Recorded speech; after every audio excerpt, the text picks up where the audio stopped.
Assalamualaikum warahmatullahi wabarakatuh. Ikhwan dan muslimin yang dimuliakan Allah.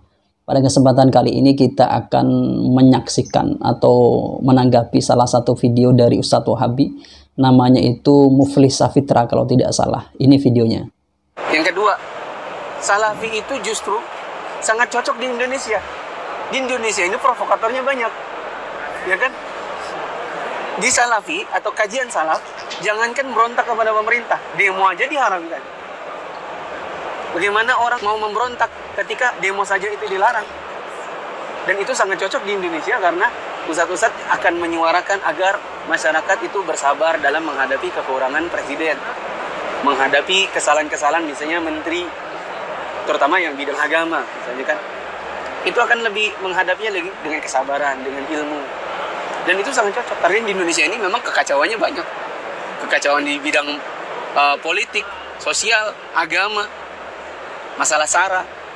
Justru Salafi sangat dibutuhkan karena itu lebih meredam gejolak di masyarakat. Itu kedua. Kalau kita lihat di dalam video tersebut, sebenarnya banyak yang perlu kita tanggapi karena pernyataannya itu banyak sebenarnya yang menurut saya ya perlu untuk kita tanggapi. Pertama tentang pernyataannya yang mengatakan bahwasanya Salafi Wahabi sangat cocok di Indonesia. Di Indonesia provokatornya itu banyak. Jadi bahasa ini ketika dikatakan di Indonesia ini banyak provokatornya, Wahabi sangat cocok berada di Indonesia, dia nyebutkan kan Salafi. Menurut saya bisa diartikan orang Indonesia ini banyak provokatornya atau orang-orang Indonesia ini banyak provokatornya sehingga Wahabi atau Salafi Wahabi ini patut atau cocok berada di Indonesia. Jadi kalau kita artikan secara ekstrim, berarti orang Indonesia ini ya provokator. Jadi Wahabi ini atau orang-orang yang masuk di Wahabi ini ya mereka tidak provokator. Sehingga mereka ini dibutuhkan untuk menenangkan suasana yang ada. Mungkin kalau kita bahasakan seperti itu. Jadi bahasa yang dikatakan oleh Muflis Safitra ini adalah Salafi Wahabi sangat cocok di Indonesia. Ini menurut saya cocok dari sisi apanya dulu seperti itu. Kalau menurut saya ya sangat tidak cocok dengan kejadian yang ada yang kita temui baik di sosmed atau di keseharian kita. Mungkin teman-teman netizen juga nanti bisa menanggapi juga.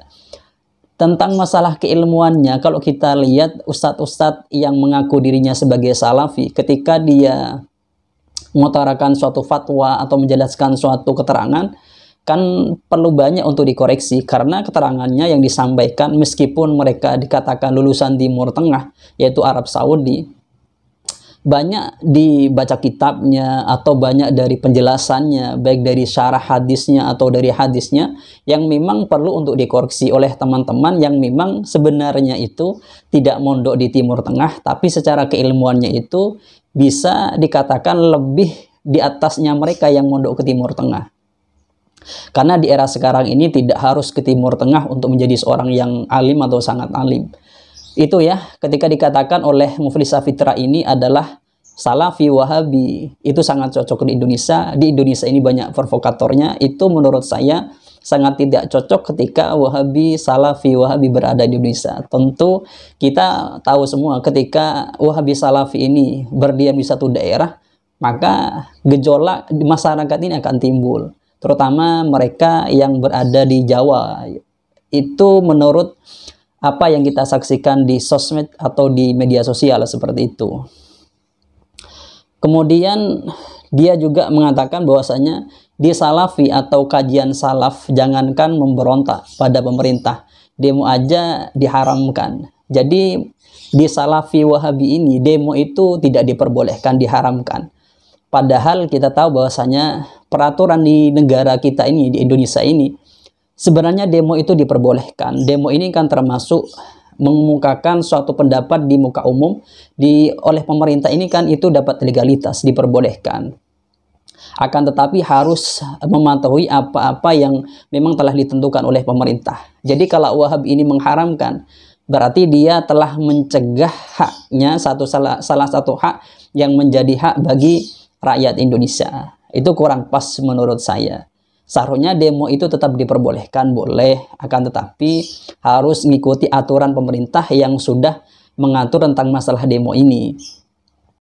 Jadi sebenarnya tidak jadi jaminan ketika demo ini misalnya oleh Wahabi itu diharamkan, tidak menjadi jaminan mereka itu tidak akan menentang pada pemerintah.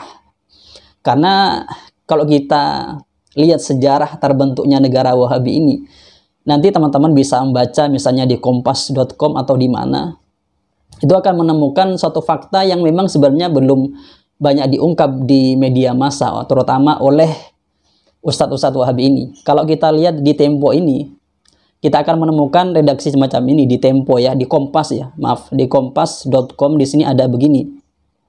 Sejak kelahirannya, aliran Wahabi sangat lekat dengan tradisi kekerasan.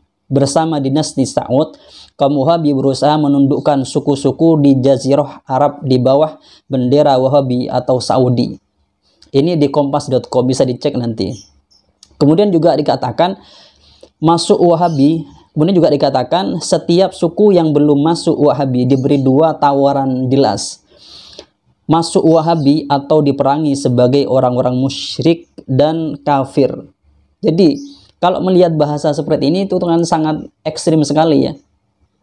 Memang Muflis Safitra ini seakan-akan mengatakan Wahabi itu lembah lembut. Wahabi itu bisa ketika ada perpecahan di masyarakat, ketika ada gejolak di masyarakat, Salafi Wahabi atau Salafi ini bisa meredam gejolak tersebut. Itu sangat bertentangan dengan apa yang memang menjadi sejarah terbentuknya negara Arab Saudi atau terbentuknya Wahabi ini. Kan kalau kita lihat di sini ini, Wahabi itu ketika sudah menaklukkan negara Jazirah Arab itu, dia berusaha menaklukkan suku-suku yang lain dengan memberikan 2 opsi tadi. Apa ikut Wahabi atau diperangi sebagai orang musyrik atau orang kafir. Ini sangat ekstrim sekali. Wahabi ini sangat tidak cocok ketika di hidup Indonesia ketika memandang seperti itu. Coba bayangkan misalnya hidup di Bali yang mereka itu orang-orang yang non muslim atau orang-orang Hindu, tentu sangat tidak cocok. Teman-teman bisa bayangkan sendiri. Kemudian juga ketika dia mengatakan di Indonesia ini kekacauannya sangat banyak. Kekacauan di bidang politik, sosial, agama, masalah SARA. Ini perlu dibuktikan menurut saya oleh Muflis Safitra ini. Ketika dia mengklaim seperti ini, maka berarti dia harus bisa membuktikan di sisi mana kekacauannya. Dia katakan kekacauan di sisi agama. Kalau kita lihat agama yang ada di Indonesia ini, antar agama itu kan rukun-rukun saja. Secara umum seperti itu. Contoh Islam yang ada di Bali. Hindu dengan orang Islam atau Islam dengan non-Muslim atau orang Hindu ini kan rukun-rukun saja, tidak ada masalah gitu. Kecuali agama ketika dianut, Islam ini dipandang dari aliran Wahabi, tentu akan masalah. Sangat tidak cocok ketika Islam ini misalnya yang menganut aliran Wahabi ini berada di Bali. Karena kok begitu? Karena misalnya begini, orang Hindu ketika dia sudah melakukan tradisinya, kemudian berikan sesajennya atau makanannya tadi ke orang Islam berupa buahannya, misalnya buah-buahan kepada Islam yang beraliran Wahabi, tentu tidak akan dimakannya. Sebab syekhnya sendiri, seperti yang saya bahas, pernah saya bahas di dalam videonya saya, itu mengatakan bahwasanya makanan musyrikin itu tidak diperbolehkan, itu diharamkan. Jangankan makanannya orang-orang musyrikin atau orang-orang non-muslim, makanannya sama orang Islam saja, yaitu makanannya maulid, itu nggak boleh dimakan, itu haram katanya. Itu ekstrimnya mereka. Makanya kekacauan antar agama di Indonesia ini muncul ketika orang Islam tadi itu menganut aliran Wahabi. Itu menurut pandangan saya seperti itu. Karena memang secara garis pemahamannya mereka itu ekstrim sekali. Terutama tentang masalah ini saja, tentang masalah makanan yang dibuat sesajen saja. Tentu kalau kita melihat fatwa dari syekh-syekhnya mereka itu kan diharamkan.